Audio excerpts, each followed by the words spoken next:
Great to see you here again. My name is Luc de Ceuster, founder of the Ceuster Academy.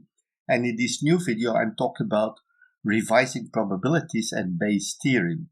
Bayes' theorem is very important in statistics, and we're going to first describe what the theorem is about. And the second thing is we're going to look at some examples where we can apply Bayes' theorem. But before we continue, don't forget to click on the subscribe button, click on the bell button, and every time we have a new video, YouTube will inform you about it. Now let's look at Bayes' theorem. Now Bayes' theorem was Mr. Bayes was in fact a vicar in England, if I remember well.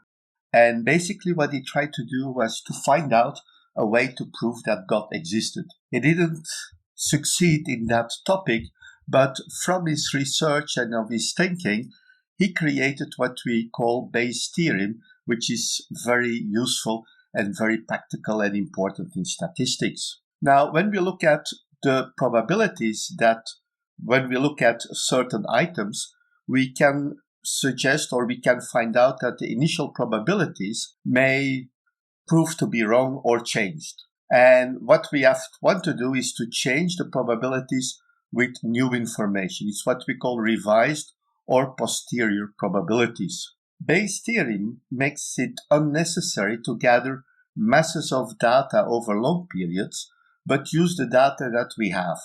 And basically we can say that the probability of an event index I after B, after an event B, is equal to the probability of the event E index I multiplied with the probability of event B after event E index I divided by the probability of E index I multiplied with the probability of B after E index I plus BE2 multiplied with B after E2 and so on until we reach the last combination. Basically what we do here is using the conditional probabilities to find the rules of the conditional probabilities to find the probability of event E index I after B, what we are looking for.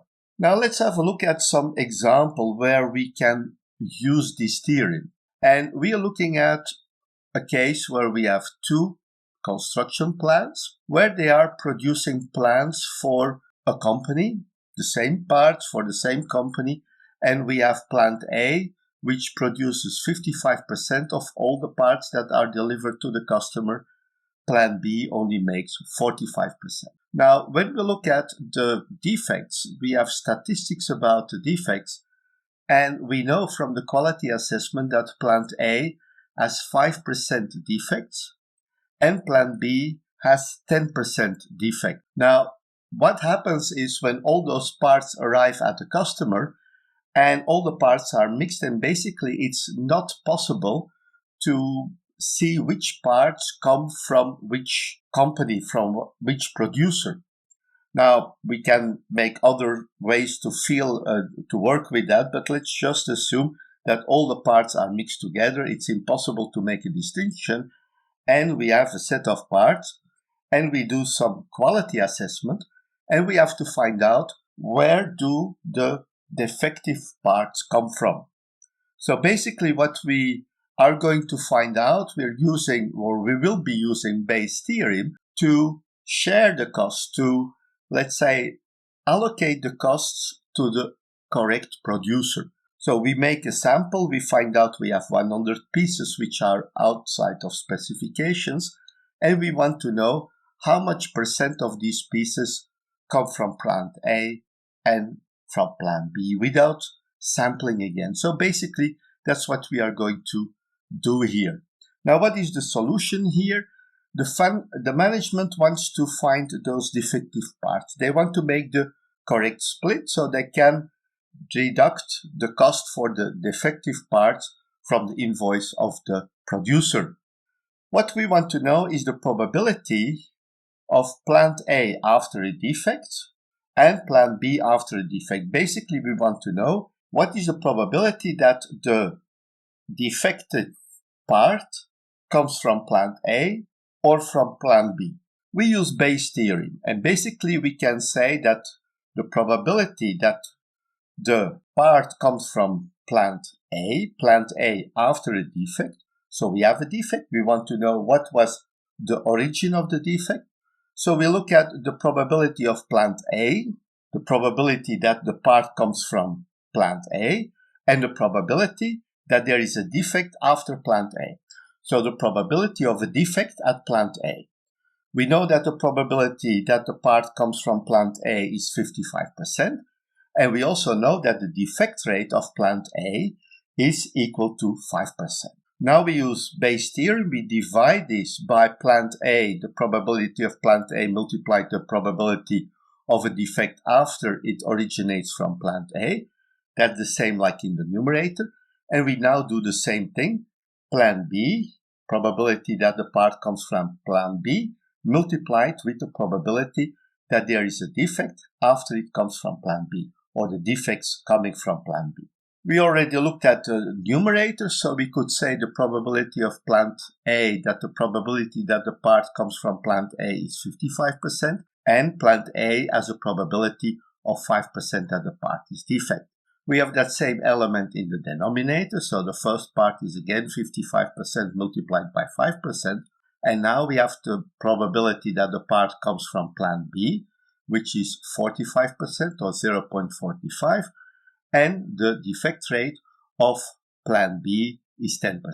And when we do this calculation here, 0.55 times 0.05 divided by 0.55 times 0.05 plus 0.45 times 0.10, we find that there is 0.3793, or there is a 37% probability that the part comes from plant A. Now, when we look at this in a table, so we look at the prior probabilities. So the prior probabilities means that the parts coming from plant A and plant B. So plant A has 55% or 55% of the parts come from plant A. Plant B, 45%. And we have the conditional probability. So plant A, there is a 5% defect rate of elements that come from plant A, 10% probability that the bad part, or let's say 10% probability that the part is bad when it comes from plant B. We can look at the joint probability. So we have for plant A the prior probability multiplied with the conditional probability. So it's 0.55 times 0.05, or we find here 2.75%. For plant B, we have the joint probability, which is 0.45 times 0.10, which is equal to 0.045 or 4.5%. So when we add the joint probabilities, in fact, that's the number for the denominator. So we have 2.75% plus 4.5% gives us 0.25% or 0.0725.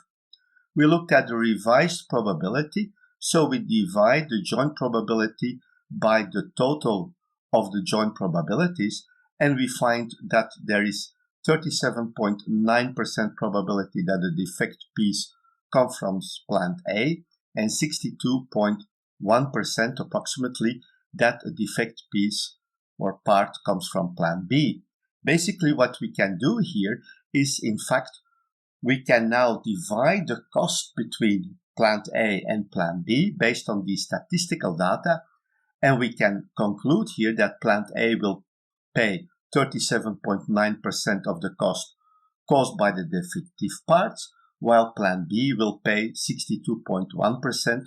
So basically, it also means that we have 37.931% of the defect parts is produced by plant A and the rest by plant B.